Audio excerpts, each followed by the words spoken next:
This is iFanboy Pick of the Week 842, brought to you by iFanboy listeners just like you. Hello, welcome to iFanboy Pick of the Week, episode 842. My name is Connor Kilpatrick, and this is my co-host, Josh Flanagan.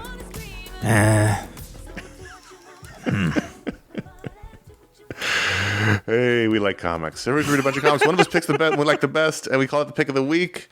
It's our 1 hour of fun and therapy, free therapy for everyone, or just for us because we're the ones talking to each other. But that's what we do. We are not licensed practitioners. No.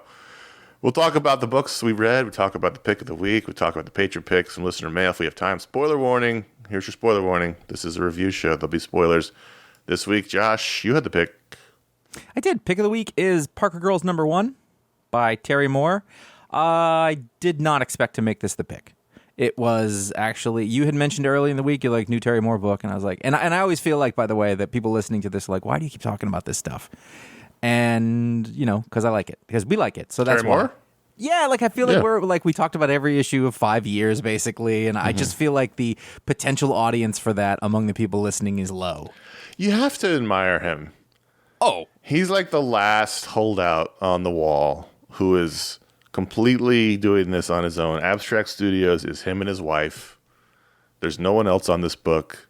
They're put it out by themselves. They've been doing it for like 40 years or more. And he was flying high for a long time. Yeah. And then the market changed. And there was a point where he basically was like, I can't keep doing this. And then he found a way. He's still doing it. One reason or another. So, and I actually, I remembered I had to buy it in the app, and then I kind of forgot it was there, and I was like, I finished my books, and then I was like, oh wait, you didn't. So I refreshed and I downloaded the issue, and basically this is another. All of these books are related to Strangers in Paradise, which, you know, if you search iFanboy for Strangers in Paradise, you can find a video show, and we talked about the books and all this stuff. Several video shows probably. Yep. And a Talk Explode with Terry. We've all been fans of his work for a really long time. I mean, decades. And it's funny, one of the things about, there's a little preamble here, deal with it. One of the things about Strangers in Paradise that was interesting is that it starts off and it is a will they, won't they love triangle story. It's pretty straightforward and kind of quirky, fun characters and cartooning and everything. And then at a certain point, it becomes like this big crime conspiracy global thing. It's a lot. Which is funny because I've never reached that point in reading it. So I read this book. I read 5 years. I read the Strangers in Paradise 25 thing. I've read the ones that are all like the sequels, but I've never read the foundational stuff. So I have a vague. I'm glad you're doing the preamble for me and for people. I have a vague sense of who the Parker Girls are in general. So like they were heavily involved in the 5 years book and the So we find out that Kachu, who's just this, you know, enigmatic, sexy girl who is super capable, you know, and you know can do anything. It's basically like this ring of girls who function like spies but are Jason Bourne. Yeah. More or less, you know, and I think it's Darcy Parker is in charge of them all, and you know they are hired by billionaires to do undercover work or wet work or all sorts of things that rich people would do to each other because they're terrible and they're bored. Yes, I mean, if we were billionaires, Josh, I'd be constantly sending people at you, right? To fuck obviously. with you, yeah.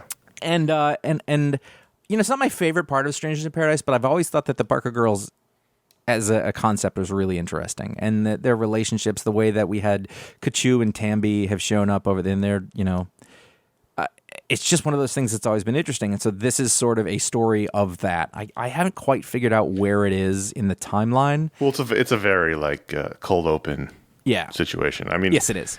Anyone can read this book. And yes, 100%. Not knowing much about the Parker Girls, I had no problem. You know, it's basically like one girl's mission. Which was slightly confusing to me. Yes, it was. So we'll talk about that in 1 second. But so there's two specific things that happen here. The reason that this is the pick of the week, and one of them is extremely innocuous. Second page of the book, you see a guy ambling along the beach in Turks and Caicos Islands. You would just call it Turks and Caicos, but whatever. And you know. The page is It's 4 panels. The first one is clearly we're on a beach. It's black and white, but there's a crab there, and there's the ocean. You can figure that out. Second panel is a foot walking through the sand, and he has a little Harvard tattoo on his ankle. Tells you what you need to know about a person. Right. He's drinking, okay, and the last one, he burps and throws the bottle, so he's not just drinking on the beach, he's drunk. The whole story happens in that. He's disheveled, he's unshaven. I get sort of what this dude's about. Yep. And he comes upon this beautiful woman. There's also, in the next page, actually, the first panel of the next page, there's some shaggy, hairy dude following him along the beach. Or not following, but just walking on the beach behind him. And you kind of see it and then don't remember it because it sort of comes out and it comes back around later. And the storytelling in this, for me, is sort of paramount because it's there's no dialogue on these pages. They're setting up a thing that is brand new. And to watch somebody do it like this, at this level, at this ease. It's like one of those things like somebody who's really, really good who makes it look really, really easy. When I go back and look at it, I just thought this is such a high level of craft, and it's a thing that you kind of don't get to see in other stuff because it has to be so bombastic and everything that he can bring it right down. And I really just love watching that work. And this is the thing. This is a super tiny thing. In the second panel of the second page, he slaps his face, and I zoomed in to look at his watch. Because you notice his watch. It looks like a fancy watch. But when you zoom in, like, it's drawn super loose. Yeah. Like, it's not somebody... He came out and used a photo to trace over it or made sure that all of the angles were right. It's a super loose watch, and it is such a great drawing because it instantly tells you who he is and what he's doing, and it's just like you can see the scratches. You can see it's a drawing. It's not trying to be photorealistic or whatever, but it sets a tone and it put me right there. And I looked at that and I was like, that's awesome, because you would think it was a sloppy drawing. Think about how many artists would be like, oh, I can't get away with that. And Terry Moore, like, he goes, there's no shading. There's only lines in these. He doesn't use blacks. He doesn't. When he shades, he does it with lines. Yeah. Right. He doesn't fill in. Actually, on the bikini, he does. But even so, that makes things striking. But in his the bikini and the sunglasses, but for the most part, all this texture and shading is done through cross hatching and things. And it should, you would think, give it should make things kind of flat, but that's not actually what happens. No. And as you start to go through this story, an action scene sort of pops up, and there is that guy that I mentioned. He pulls out a knife, and somebody sneaks up behind him and yanks his face back. And that page, like, you see the hand come up behind him. It's got 2 fingers kind of tucked in and 2 out. And then the next panel, the fingers go into the nose and the other fingers go into the eye, and it gets yanked backwards, and it's a torrent of lines everywhere. Yep. And then that last panel of the page is this, like, just harsh takedown. And, that set of 5-6 pages, it flies right by. You wouldn't, like, if you weren't thinking about how comic books work, you would not notice any of those things. But as I watched it, because we do this and we talk about it, I'm trying to always think about, what I'm going to say. I was just impressed. I just thought, this is so good. This is like Roots, it's like a band that has bass guitar and drums and are great. You don't need anything else. It's everything right there on a page, and it set a tone. And I just love the simplicity and the elegance and the how well it works without much there. This is the first thing. Yeah. And the whole issue kind of works like that. After that, you sort of get into where we are and what we're doing, but on a sort of basic, a Hellboyan level, really, of set up where you are, who you're looking at, and a thing happens. I really love that. And then the second part was I got to the last page, and I was like, what, that's it? And I don't mean it like it felt too short. I was ready for the next thing. Yeah. His stuff reads really fast. It's just the way it works. His dialogue plus the sort of simplicity of his storytelling tends to make it be over very quickly. And that's what happened. I went, oh, I was ready. I could have gone, like, if this had been a 6-issue sort of trade, I would have plowed right through it. Yeah, no problem. And the combination of those two things, that when I sort of went and looked at it, because I didn't really, I had my list of books and I wasn't like, that's the one. But when I looked at them, that was the thing. I was like, well, did I have a comic book experience that I, as a person who's read a million comic books, can really appreciate it? And this was the one. That's how that gets to be pick of the week. The plot, the characterization, the stuff that goes on, the twists and turns of that stuff, all super interesting. The way that these women interact with this sort of beat cop, who's investigating a murder that's going on. We do have the problem that most of Terry Moore's blonde women look like the other blonde women, and most of his dark-haired women look. Well, it's fine. Like I'm just used to it. I accept that as a facet of this man's work. But it had everything that I love about Terry Moore books in it, and I just loved it. And I really, part of me every time I read a new one of these is like, maybe I've had enough of this, and I never have. Yeah. I just appreciate the work so much. Yeah, so the main story is this guy on the beach and the mission for that. And there's a B plot where a famous actress has washed up on the beach in Malibu. She's dead, and she may have also been a Parker girl. And so that's what happened to her. Those are the two main plots. I mean, clearly the main plot's going to be the Malibu actress situation. Mm-hmm. The A plot in this issue is more like a tone setting story, so you can get a sense of how the Parker girls operate. And in this case, this woman on the beach has to take down this embezzler. Why was he depressed? He didn't have cancer. That was a lie. And he didn't have a sister. That was also a lie. And the people he stole the money from didn't know he had stolen it yet. So why was he depressed? That was my only question. That's a good question. I think he did a bunch of things. And then the reason that he did it had been fucked up. So then he'd fucked up his life entirely. And he was adrift. He didn't know what to do with himself. Like he kind of thought he didn't have cancer. Was the whole cancer story fabricated by him? No. Well, the cancer was a mixed up record. So right. The doctor gave him the wrong diagnosis. Right. So he thought he was going to have cancer. And so as a result, he embezzled a ton of money from his company, figuring he'd live it out, and then he found out he didn't have cancer, and then my thought was he was fucked. Like he was like, "What the fuck? I've just ruined my life." And then he tells her he was going to give the money to his sister, but then that was just a lie to make him look better. Right. Then later on, we find out there is no sister. So we find out maybe this guy was shadier than he thought. It was not a big deal. I was like, wait, so what was? It didn't matter. The point is, this guy stole money, and so they were getting it back, which I guess his employers did know he stole it, but. It was fine. It was just a way to see how this girl operated, how she insinuated herself into his life, and then got the money back. So that was fine. Did he? So basically, he basically embezzled $10 million or something like that. It was $1 million.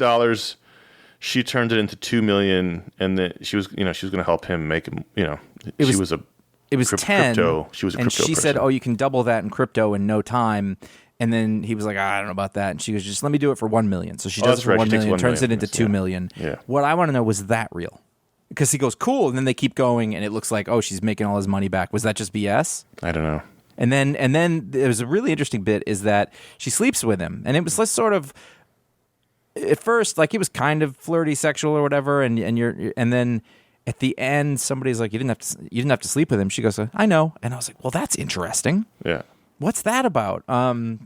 It's Terry Moore has a different view on female sexual mores, I think, which is kind of interesting because I'm like, is he kind of a creepy old man, or is he doing something that's more honest or whatever? And I'm not accusing. I find it curious, and I kind of always trying to understand it. Yeah. So that's how we get to the pick of the week. It was very good. I mean, we've been talking about Serial and all the books he's been doing lately. He's sort of the last holdout in terms of these like high profile creator, fully creator published, self-published creator owned stuff. I got to say too is that I was just looking through the back of the book, and there's all the sort of other books that he did, and it was like a lot of them are sort of semi supernatural or whatever, and I obviously I like the ones that aren't supernatural a lot more. Like, yeah, I mean, even Serial was supernatural. It involved that demon girl and all this stuff. So this is more of the even Strangers in Paradise 25 was involved like that the end of the world thing. Yeah, end of the world and that woman of like mythology, which Serial came out of. So, Rachel. yeah, this is fun. This is sort of a grounded crime story for right now. And so it was all about it, and that there was once I sort of decided, I was like, yeah, that's the one. However, if I had a second place, I was probably going to go with Amazing Spider-Man 901. Mm-hmm. For the same, didn't I made Amazing Spider-Man one of the earlier ones pick of the week, or we just talked about it? Yeah, I think so. Same reasons. Maybe. Same reason. I'm surprised to find myself enjoying this, and I'm really enjoying seeing this just like prime John Romita Jr.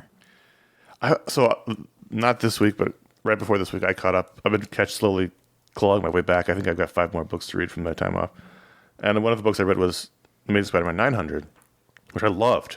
Mm-hmm. But I was surprised that Ed McGuinness withdrew it, considering he's not someone you really associate with Spider-Man. No. Especially for a 900 issue. I was surprised since Romita Jr., who was the main artist in this book, is someone much more associated with Spider-Man, not just himself, but his family. And you think he would have drawn 900, but for some reason it was Ed McGuinness. Anyway, I love that issue. I also really enjoyed this. I think Zeb Wells is doing a fantastic job, and it is, people complain. I love Romita. It's inked by Scott Hanna, and that makes a difference with him. He is, he's not young anymore, and the fact he can still do this at a high level. Yes, his art is slightly different than it used to be, and yes, it's slightly changed, and but it is what it is, and I think it's such a Marvel look to and feel to the book that I really enjoyed, and I like that this book feels like it's sort of a nexus point for a lot of Marvel New York stuff. Kamala Khan shows up here. She makes a little appearance, and it just what happens here spiderwebs out into the X-Men gala story that happened a couple weeks ago. Like it just feels like this is sort of in the middle of stuff, which Spider-Man should feel like. I think I like that the first issue that when this started. This is 7, so whatever 6 issues ago. It was very confusing. Like we had just come out of the end of the Nick Spencer run, which I liked it a lot, but there's a lot of it I didn't like. And so he wakes up in the beginning of that first issue that Zeb Wells did, and like everything is different, and we had to be like, what the hell's going on? But it was good enough that you kind of didn't care. And now we've lived in it long enough that I don't know what's going on with Mary Jane, but I'm down with it. Like I'm good with it. I like that it is connected to what happened because Norman Osborn was involved with the Sin Eater stuff. He was washed free of sin. He's a completely different person. All that guilt and whatever is gone, which is dubious and interesting to think about. He just wants to help. And and then you have this like follow up to the Vulture. What's her name? Kestrel, maybe his niece or granddaughter or whatever. Yeah. And he's just like, and he just hears one thing. He's like, he said you were a bad guy. And he's like, Spider-Man. And he just makes it. And it just becomes a totally classic Vulture has to go kill Spider-Man thing.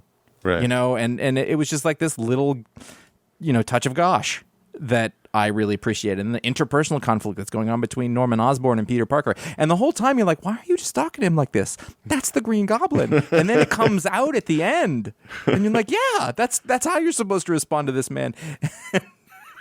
And Norman is shocked.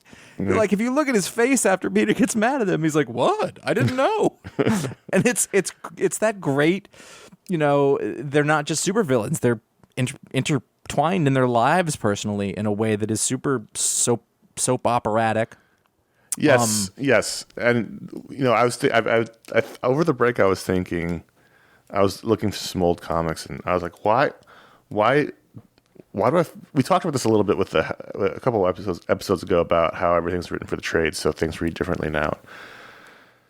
I think I really miss the soap opera aspect of a lot of these Marvel books.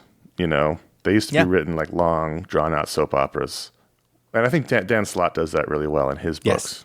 Yes. He did that really well in Fantastic Four.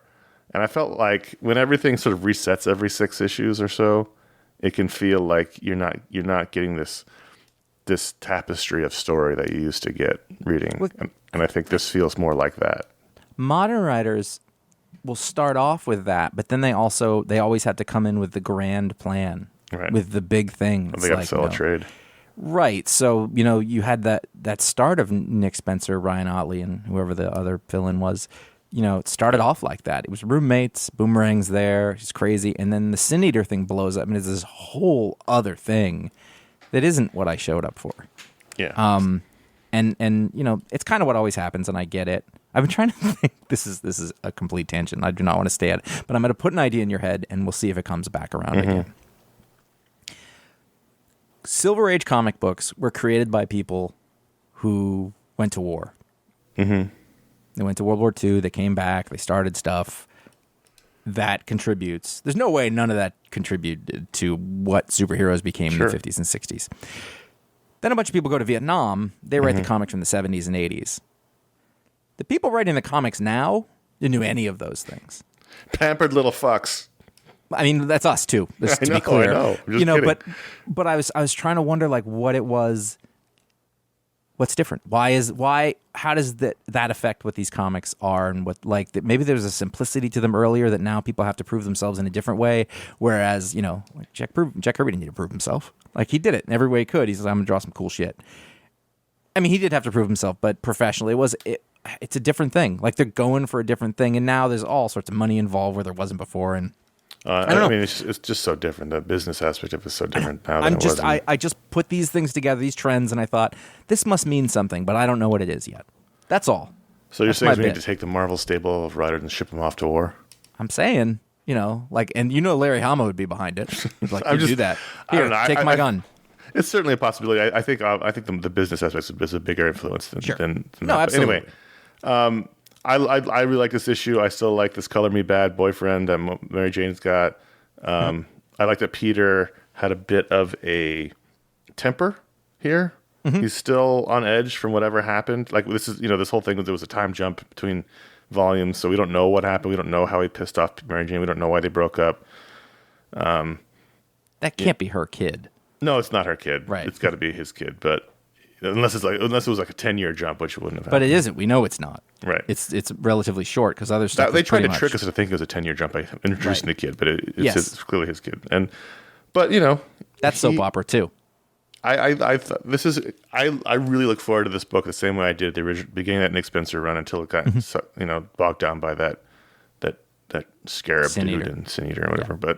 But the centipede thing. Yeah, Vulture was awesome in this. Yes, it's the classic Marvel thing where his family gets blown up and he blames Spider-Man. Spider-Man did it, and right. It was great. And just great Ramita, just quality, full on.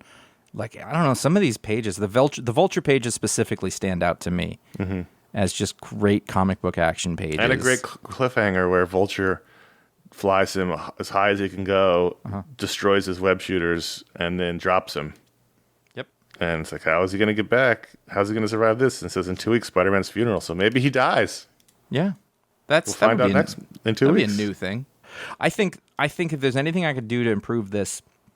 I think there's bits where the coloring doesn't help it, and that's where he doesn't put a lot of lines in, and the colorist has to make. Yeah, no, I thought about that too. I was thinking about what's the difference between now and before, and it's Marcio Minis is fine colors, but the impulse to add shading to everything isn't always the right impulse. Which is probably the job. I mean, like that's probably what they're told to do. Or sure, I'm not blaming. I'm not. That doesn't happen in a vacuum, but like yeah.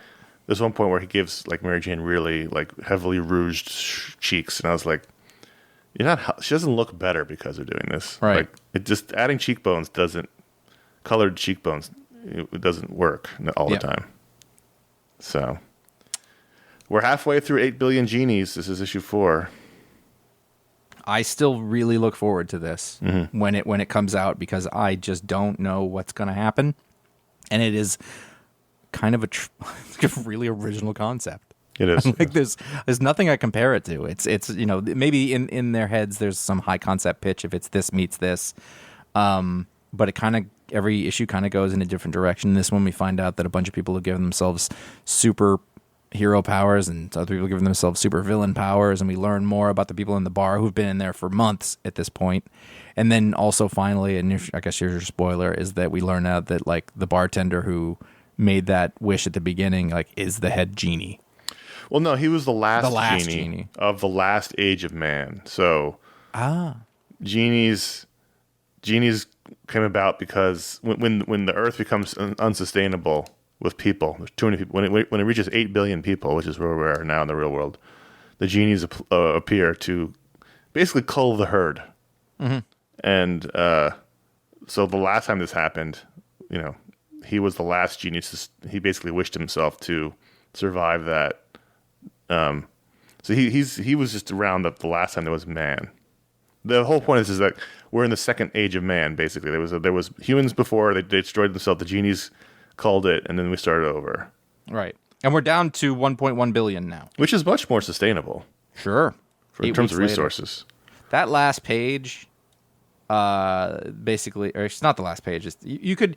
there's like a wide wide space shot of the Earth where it has arms and Mickey Mouse gloves and boots and a face, and you see all these spaceships that people have wished up around, which is just I could look at this page. I did. I looked at this page for a long time, and I kind of thought, oh, is this the last page? That was short, and then I flipped.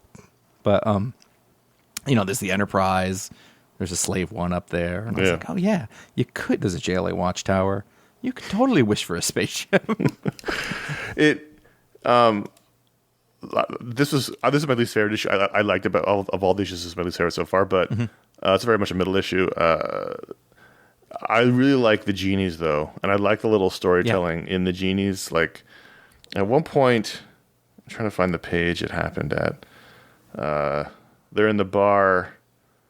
Okay, so on page 9, Josh, on your digital reader, the Genies are mixing drinks in the first panel. Like you've got a cocktail shaker. In the second panel, he's pouring drinks for the other Genie. In the fourth panel, they're both knocking the drinks back. In the fifth panel, the Genies are performatively drunk, and in the sixth panel, they're throwing up. Like it was just this little Genie story happening outside of the dialogue. That's great. That stuff has been terrific. I also think that it's a good choice, and it adds a lot. Is like that they're throwing up outside the panel, like they're almost aware that they're in comics. I love that the Genies are active participants, and they do not withhold all information. Right. It makes it much more interesting. Like they have information that it is unrelated to, like the wishing of wish. They won't not tell you anything unless you wish it. Like they're actively involved with it. They make decisions. They like parts of it. There's a bit where somebody wants to know where their son is, and it's like, well, we know, but we're not sure she wants to hear it, so we haven't told them. It adds another. You could. I feel like most of the time people would be like, oh, they would just be quiet and taciturn or mischievous or whatever. Right. But like these dudes are straight up. Yep. Like they don't lie. They tell you exactly what's going on, why they're doing it. It's cool. It's really fun. Yeah, they are. They're like little mischief makers. They'll tell you straight up, but it's going to cause problems. Yeah, I really like this book, and I'm always excited when it comes out. It's just like there's a lot of superhero action in this one. I was like, okay, yes, there was. I did think I was like, this is a person who was worked on superheroes, working on some superhero stuff, which I understand. But although there was a great moment in it where.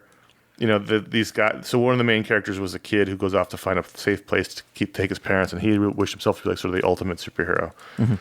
And the Genies keep saying, "Don't worry, he'll be fine." He gave himself a really sort of surprisingly robust power set, and he should be fine out there. And so then he meets up with these other guys who are also superheroes, and they sort of end up derailing his mission by forming like a Justice League team to go off and fight the people who became supervillains, or the kaiju, or the Godzillas, 2 Godzillas attacking Tokyo. And they meet this. They sort of run up against these really bad dudes who are the Royal We, which is a fun name. Yes. Who are also like sort of the ultimate bad guys, and they fuck up the main guy who was what was his name? The Sun. No, because he's Sunman, and he's some star. Anyway, he gets killed, and as he's dying.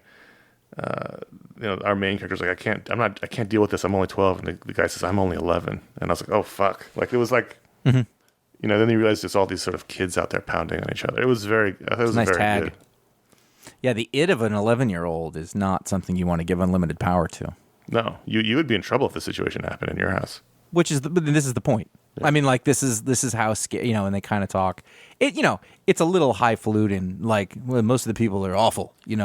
Which isn't something that I don't not believe, but it's like when you say it out loud. Also, look how terrified the moon is on that page you liked with the Earth. Be.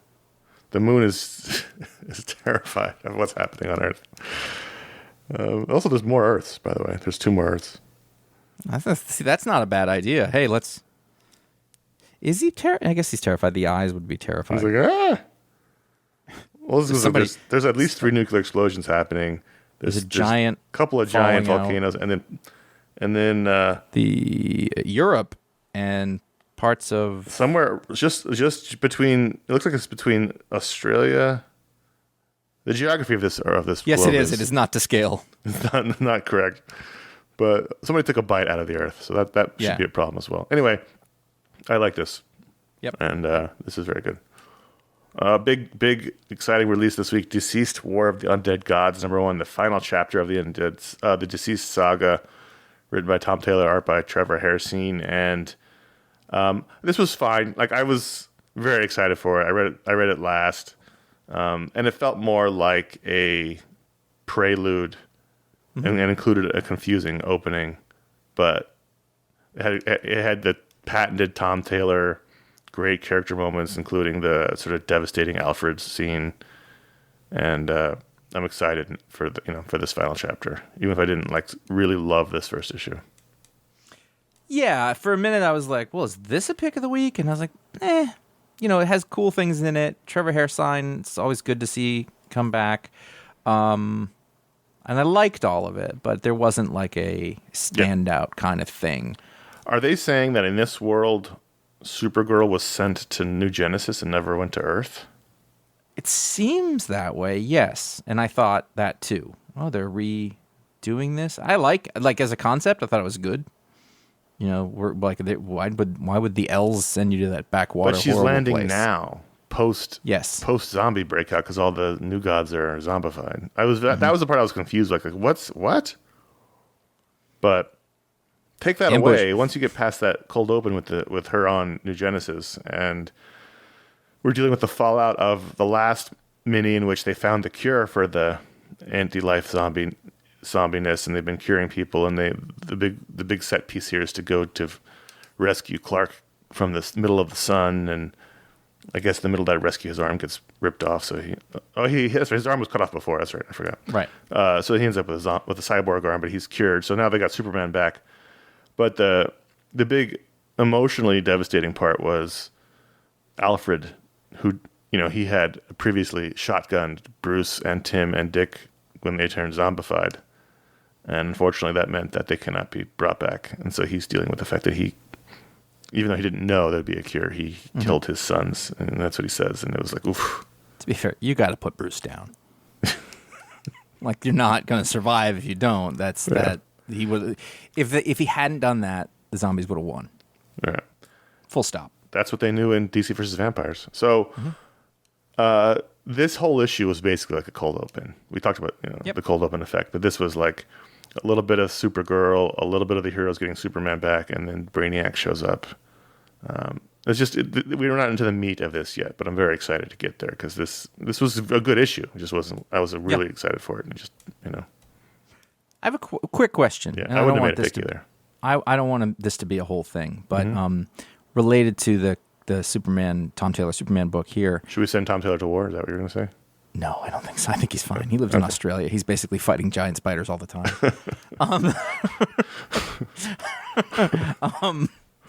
I'm terrified of Australia. I never want to go there.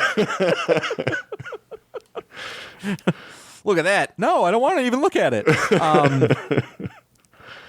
When Damian is a character that is aged up slightly and has a little more experience and specifically has a root, whether it be to Alfred or to John Kent, I like the character a heck of a lot more.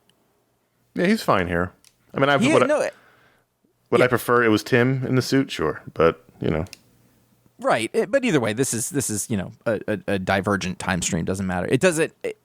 It's funny though because he's drawn to look like grim Bruce, but he's not talking like that at all, and it's kind of jarring. Yes. Because maybe you should change the suit a little more like John Kent did, so you kind of know. but either way, it happens in the Robin solo book. It has. I was like, when the character ends up with a liking for people and has a bit of a moral direction, it works so much better. And we spent so much time in that no man's land where you were like, this character's terrible, and I think he was. And if you compare it to the other ones or whatever, but a good portion of it is his personality is awful, right? And so he's less of an asshole, so he's less terrible.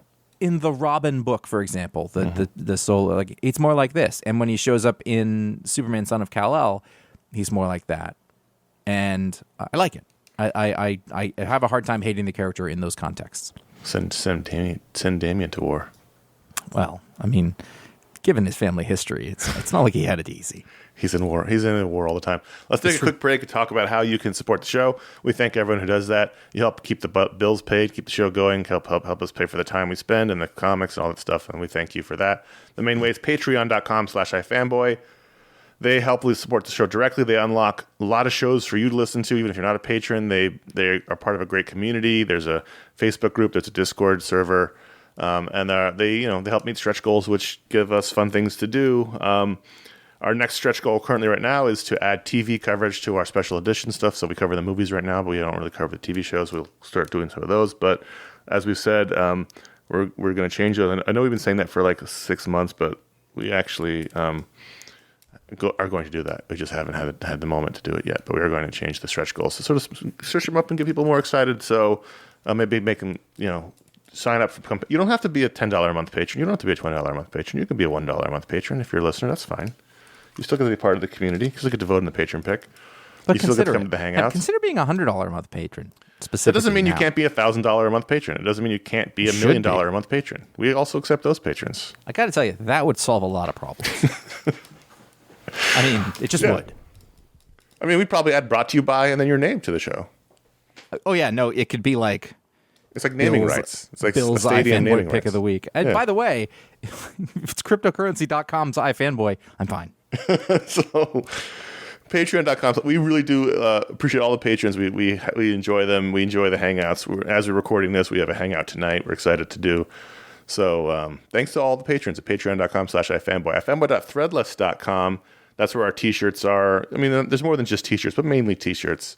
They're found there. Our 12 designs. Our most recent one is the Gosh design, which reminds you a little bit of the whole 8 billion Genies, aesthetic in terms of this chaotic superhero battle happening. But those are all there. I still wear my shirts. I enjoy my shirts. I enjoy the shirts we've designed, and so consider picking one up there. We were talking the other day about a new design, so hopefully we'll come up with one soon. Fanboy.com/support is where you can directly donate via PayPal. Again, if you don't want to be a $1 million a month patron, and you just want to drop some money in there for tax purposes. I don't even know what those tax purposes would be. I'm not a CPA, but if they existed, and you want to drop them in there for your PayPal, you can do that directly. Or you don't want to lose the PayPal fees. You can also just talk to us if you want to work out a deal. That's fine too. Fanboy.com/Amazon. We'll meet you in a parking lot. I didn't say I don't mean like a deep throat situation. I mean if you want to if you want to just donate but don't want to. Donate partially to PayPal. Fanboy.com/Amazon is where you can buy our Booksplode books as well as shop generally. And also, we are partnering with bookshop.org to help out local bookstores. And we can find those links where appropriate, usually at the Booksplodes, because they don't sell single issues through bookshop.org. So that's how you help support the show. We thank everyone who does that. We do appreciate it. And thanks for helping keeping the show going. We any little bit helps. Let's talk about Hellboy and the B.P.R.D. 1957 Falling Sky, the latest. They're doing a lot of these. This is my point. Every week there seems like there's a new one-shot, cool B.P.R.D. Hellboy story, and I am loving it. I'm loving it. It's just, you're in, you're out. You're not, like, I was like, there's not a number involved. You just get a little story. And the little shorts. And Hellboy lends himself so well to short stories. And, this is about basically like an agent, cryptozoologist kind of guy. And he joins up because, like the beginning is him getting hired and he wants to be doing one thing. And, he ends up instead going on the field and all these bogus calls over and over again. He's lamenting it to Hellboy and Hellboy's like, what do you do? And then he meets a Thunderbird. And he is dropped from a very high height. Mm-hmm. And you think, oh, this is terrible. But it turns out he is thrilled because he found a real Thunderbird. And he's now... he wanted to be a researcher and ended up putting him in the field because they're shorthanded, and then that's how he gets... Right. So I had a revelation thing reading this issue. First, Sean Martinborough drew it, who was a big name in the early 2000s and late 90s. We enjoyed his work. Yeah, that too. I was like, why does this feel weird? Mm-hmm. And then I realized it's because it's Lee Lowridge on colors and not Dave Stewart. Yes, and I had that same thought. It's a very different color palette, and Hellboy always looks a certain way. And we talk about the fact that Dave Stewart is the glue at the Hellboy universe, and no matter who's drawing it, it always looks of a piece. But here, I was like, the colors are more muted. There's a lot more greens. There's a lot of greens in the background. Hellboy looks more shaded, and I was like, I couldn't put my finger on it. I was like, I'm not disliking it. I was like, well, but this feels strange. Well, he had done for a long time. He did. If there was a Hellboy or B.P.R.D book, he colored it, and that is not seems to be the case anymore. Which I kind of can't blame him, but it was always a nice, it was just a nice continuity, I think. And then, ironically, as we move on to the next book, he is coloring Punisher number 5. What's going on? So it's not like he's like, oh, I'm taking a vacation. I'm not doing anything. He's over on the Punisher. I get it. Are you still reading this? No, I didn't read past issue 1.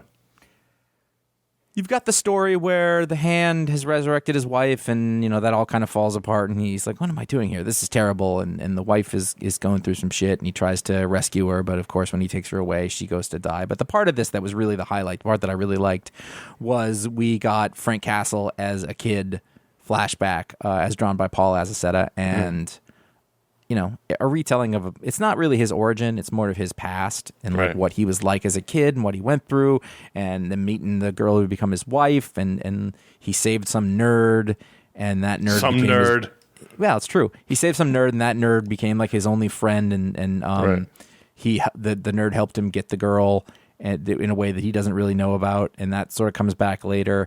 And then the nerd gets killed, and the nerd also suggests, because he's this kid who's a psychopath who has to put this violent energy somewhere, he's like, why don't you play hockey? So he played hockey, and he was amazing at it in high school. Oh, sure. And then high school was over, and he had nothing to do with it anymore, and apparently the next step is to fucking kill everybody. Sure. I love Paul Azaceta, and he was over on that book with Kirkman and Skybound for a really long time, and I hadn't read it, and it's just nice to have him back, because he was around a lot before that job, which was a great job for him. I don't begrudge him, but it's just really good to see that again. That's with Dave Stewart coloring it too. This is one of those books that I don't think it's amazing, but I am invested in it. It's the first Punisher book I've stuck with in a long time, because it's interesting. Yeah. So you and I have been reading fully digitally for a long time, for many years, over a decade. And one of the things you lose is a sense of giant sizeness. Giant sizeness. So giant size Gwen Stacy number 1. I'm reading it. I picked it up because the cover was very compelling. Good. I was like, oh, that's a good cover. So I was like, oh, I like Gwen Stacy. So I downloaded it. I was worried it was going to be like all about like her being, like the Gwenpool, but it wasn't. It was just classic Gwen Stacy. So I'm reading it, and sometimes I'm reading a book, I'll tap on the screen to see how far into the book I am, just to get a sense of scale. And this is a quote from what I said out loud to myself, by myself in the room. 116 pages! Oh, that's too many pages. It's 116 pages. Now, it was awesome. Uh-huh. It was really awesome. Christos Gage wrote it, and Todd Nowak drew it, and you're talking about goshiness and talk about Spider-Man we talked about earlier. This was purely set in like the 80s Spider-Man books. It's the last days of high school. I'd forgotten, because it's been a long time, that I guess it's true that Peter didn't meet Gwen until college, so they went to different high schools. So in this world, Harry and Gwen are high school classmates. They didn't go to Midtown High. They went to Standard High, whatever it's called. And so this is basically a crime caper involving Gwen Stacy and Harriet Osborn trying to figure out who's trying to set up her dad, the police captain.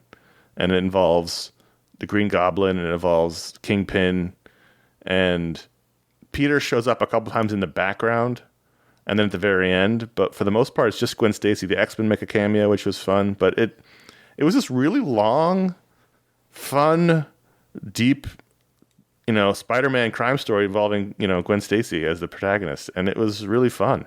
It was really goshy. That's great. And I wasn't even knowing, it took me two days and two sittings to read through, but I really enjoyed the heck out of it. You were talking about Norman Osborn earlier, and it was fun because this was the classic Norman hasn't been exposed yet. He's secretly Green Goblin, creepy Osborn. And it was great.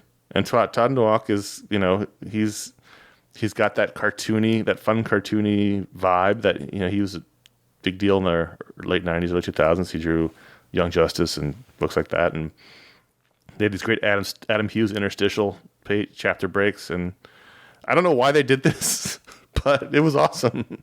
Like, it really was. I was annoyed. I was like, 116 pages.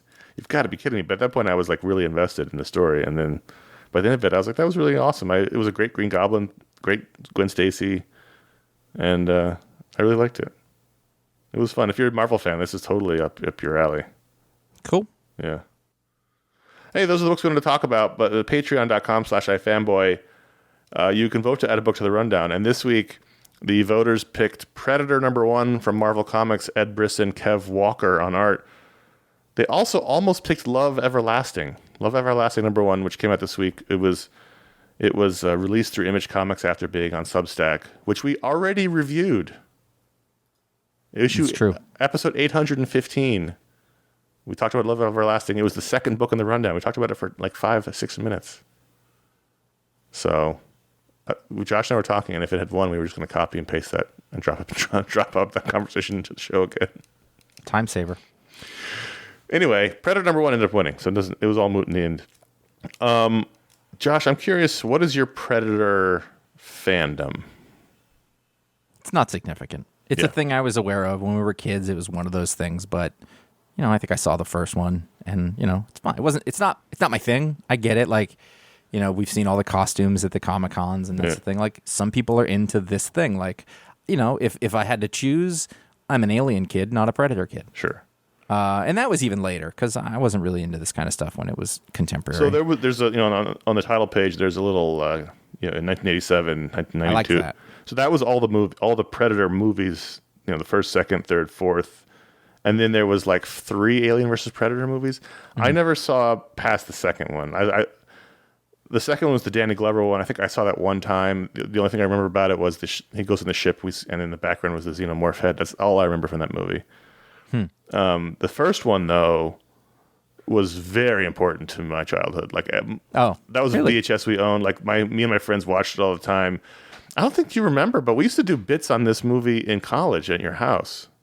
Do you remember me and Van Neal and Simmons, and we would make jokes about the guy on the bridge who cuts his own chest when he realizes he's going to die? Like, that's the most hardcore moment in cinema history. Like, see, I think you may have been talking about it, but it didn't really mean anything to me because I didn't know it.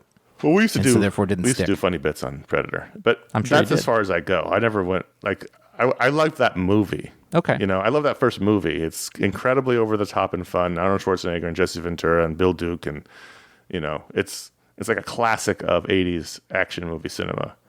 That's as far as I get. I've never seen anything more than that. I'm not super interested. I'm going to watch the new one because we were friends with Dan Trachtenberg, and it's getting good reviews, but. I'm not super into Predator. I'm not super not into Predator. I get it. It's fun, but sure. It's an aesthetic. I don't think I've ever read a Predator comic in my life because there've been a lot of them.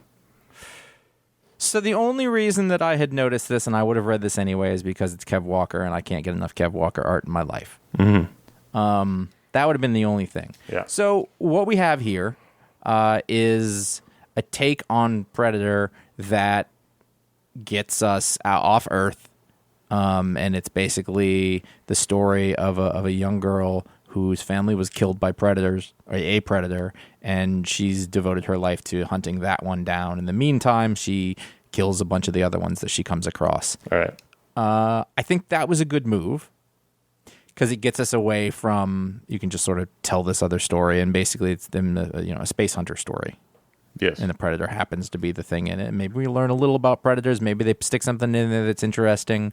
The little alien action on this, I think, is that the whole family is killed, so the only other person involved in the life of this girl is the AI on the ship, whose name is something... Sandy. Human. Sandy.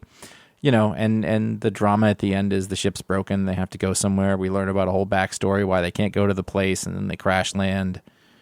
And Sandy's gone, so this girl's completely on her own. Good space adventure. Not breaking, rules. Not really. It's not an Eisner winner, but I had fun reading it. I love Kev Walker. He was perfect for it. He's a little less Kev in this one. I think it was a little more on model, but he did his thing. It's cleaner. Yeah.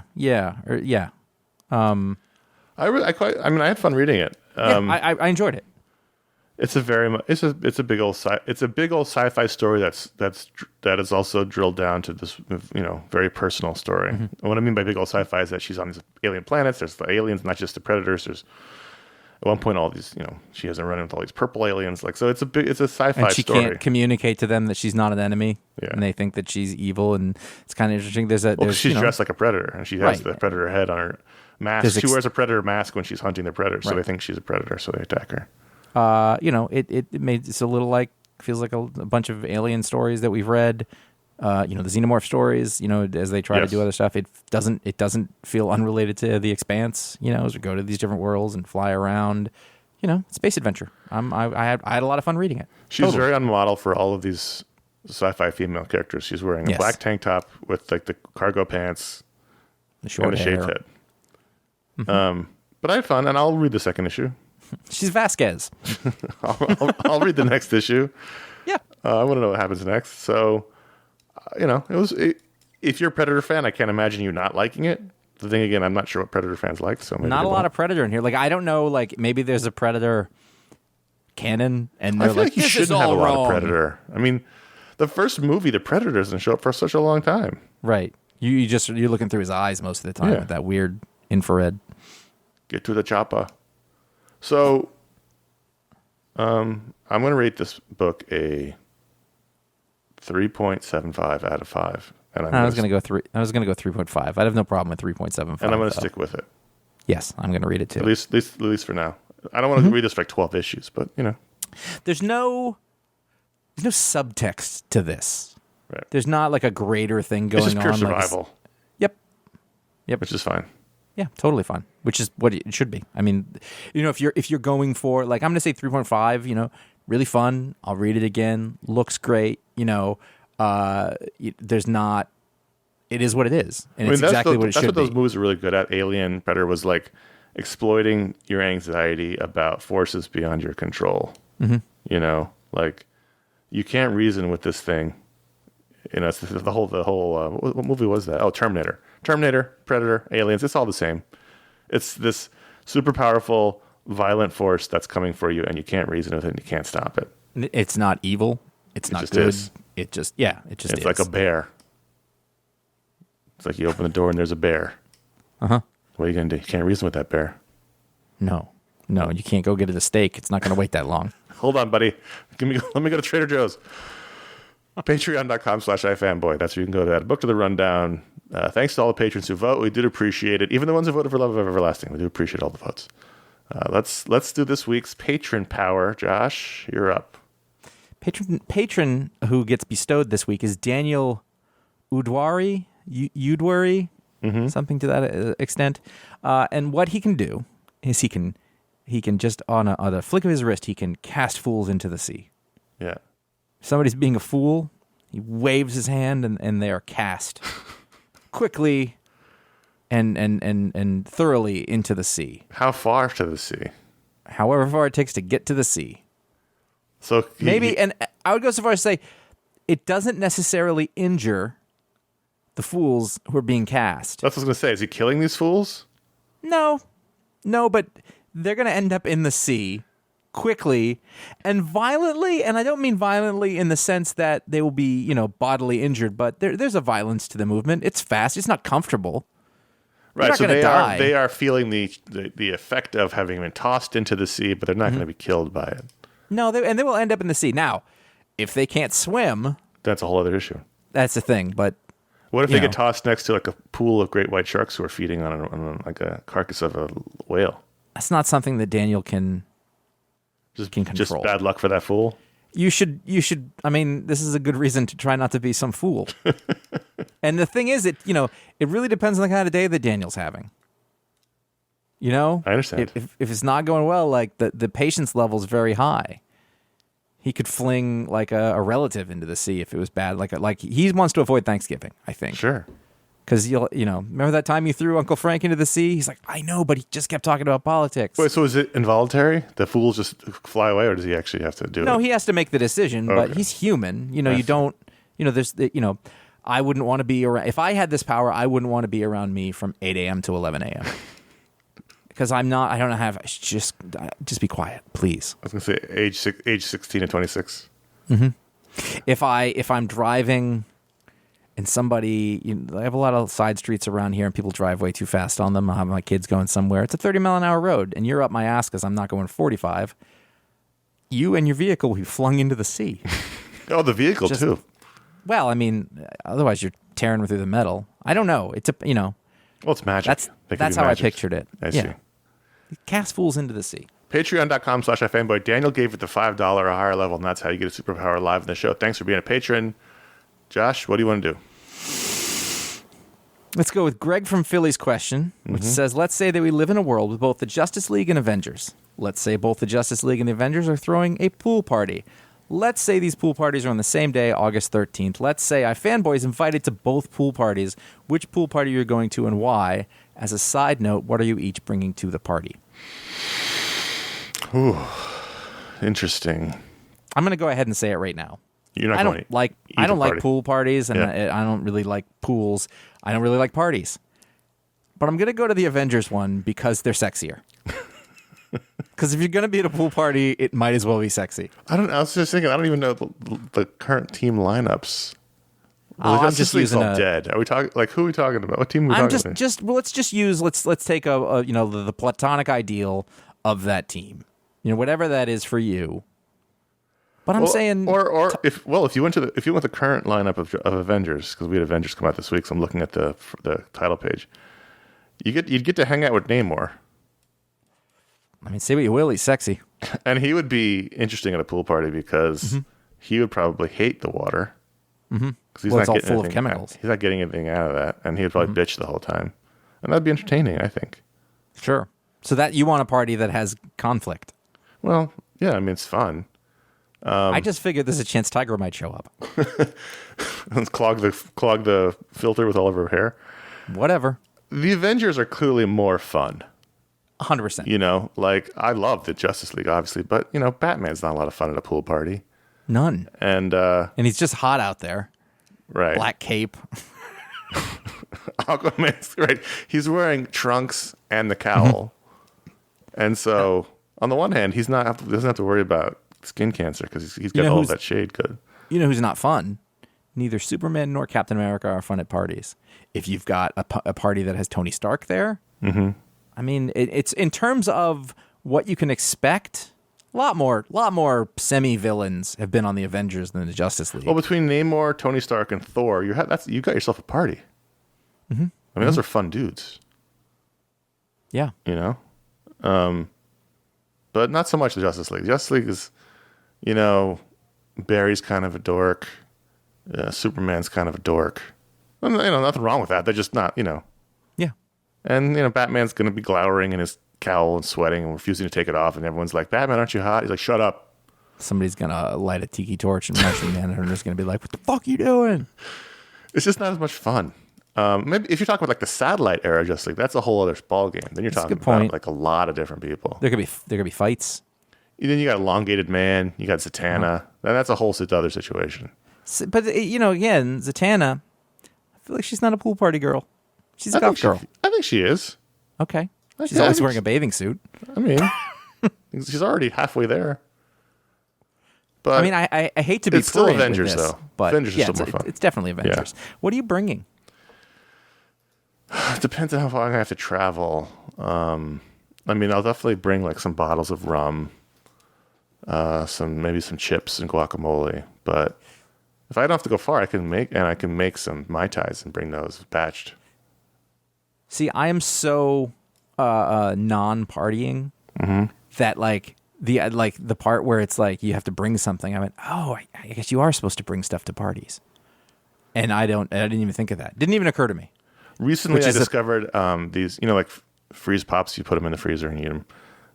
The reason I discovered margarita freeze pops, they have that are margaritas, frozen margaritas, and so I could bring those. Can alcohol? I thought alcohol didn't freeze.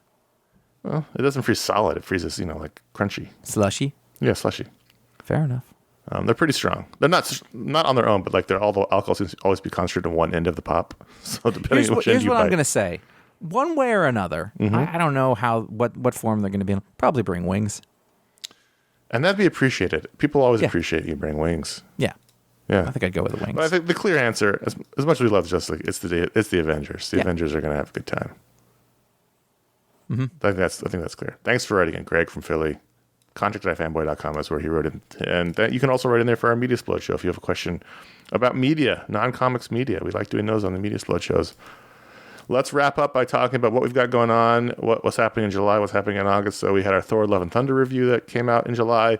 We had Josh's Talksplode interview with Rainbow Rowell that came out in July. And just this past week, I guess it wasn't July, it was August, was our Green Lantern Beware My Power review, in which Paul Montgomery, Ryan Haupt, and I all reviewed the latest DC Universe animated original film that stars Jon Stewart and also features Green Arrow and Hawkgirl and Adam Strange. Is it based on a comic? No. Okay. It was very good. We liked it a lot. And so you can check that out right behind this show on the feed. Right on the other side of this show on the feed will be our Media Explode show that's coming out this coming week. We have not recorded it yet. I don't know what we're doing, so I can't tell you, but you'll find that show. This show is sort of like the meat of the sandwich that is the special edition shows of Green Lantern and Media Explode. And then the week after, Josh and I will be reviewing Hulk Future Imperfect for our Booksplode. It is the culmination of the Maestro storyline. The original Maestro book came out in the early 90s, which is this book, Hulk Future Imperfect, and then it was revisited recently by Peter David in the excellent Maestro World War M comics, and now we'll be finishing it up with this original book. So you look forward to that. It's Peter David and George Perez. Excited to talk about that. So that show's coming out later this month. My favorite Instagram/TikTok account, I don't have TikTok, but is Sandwiches of History. Oh, yeah, I know that. I follow that guy. I love that guy. Yeah. He makes a sandwich from some 100-year-old sandwich recipe book, and then he goes, that's really good, or I can make this better. And I have not wanted to eat a single thing he's ever had on there, but I'm fascinated by it. I mean, the only one I've ever eaten that he had did there was the croque monsieur, which I love, but other than that, it's all like, this is like a sandwich made from grain. Yep. Yeah, no, it's not good. Like, I don't like any of the around in the 1800s. That's the interesting part because it's history. I think it's fascinating. I follow him for sure. I love it. Yeah. I make Lindsay listen to it, and she's like, "Please stop doing it." I'm like, "No, let's give this sandwich a go." And she's like, "Stop!" And my kids are all like, "Let's give this a go." And that's a thing. You can find all of our shows over at ifanboy.com. You just did roast beef sandwich. Yeah. Oh, that's good. He probably added horseradish before that. Yep, I remember that one. Over at ifanboy.com, you can find the archive of all the great comic book writing from the staff that we have had over the years. You can find out what the pick of the week is before the show comes out by following at iFanboy on Twitter, at iFanboyComics on Instagram. You can follow Connor and I individually on the Instagram, as well as Sandwiches of History, C.S. Kilpatrick, and J.A. Flanagan. You subscribe to our YouTube page at youtube.com/iFanboy. All of the old video shows that we had access to. We have them all, or we're missing. We got to be missing a couple. Yeah, so there's like 2 shows that are not up that both Ron and I just could not find a file for. I think I'd look too. Gone into ether. One of them is the Walking Dead full length show we did on. That show is just gone. And then I think there's another one that might be gone too. But everything we have file wise is there. So that's all there. And we'll post this podcast there if that is a way that works for you to consume. Yep. So do that. I mean, you can like and subscribe. I don't really care. Banana, lettuce, and anchovy sandwich from 1924 just makes my stomach turn. Yep. But then what happens is he makes it and he takes a bite and he goes, "No, it's actually not bad." He usually likes the sandwich. There's only been a couple where he's like, "That's terrible." He enjoys things. Because here's the thing: I don't like a lot of food, right? And I don't like that. I want to like a lot of food, but for whatever reason, maybe I'm a super taster. I don't know, but I appreciate that he can like those things, and I want to. Mm-hmm. Because I'm like, oh God, canned sardines. He has an open-minded palate. I love it. That is a real superpower to be able to just enjoy food. Hey, if you like the show, consider writing a review, a star rating on Apple Podcasts, wherever you listen to podcasts. It helps people find the show. It helps the algorithm, bring the show to life and help people discover it. And we do appreciate that. Thanks for doing that. Even better, that's word of mouth. Your friends, tell this guy who makes the sandwich show. Then what's his name? I don't even know his name. I just know he's the sandwich guy. I don't know. Yeah, he never says his name. It's not about ego. He's not me one of those and Mike people. Rome will follow him. That's great. Just consider telling your friends or anyone you know. This is a show I enjoy. You might enjoy it too, and we do appreciate that. Thank you very much to all people who do that. And that is it for another show in the books. This was 842. We're getting ever closer to 850, that'll be the big email and booze show. But we're just slightly too early to start talking about that.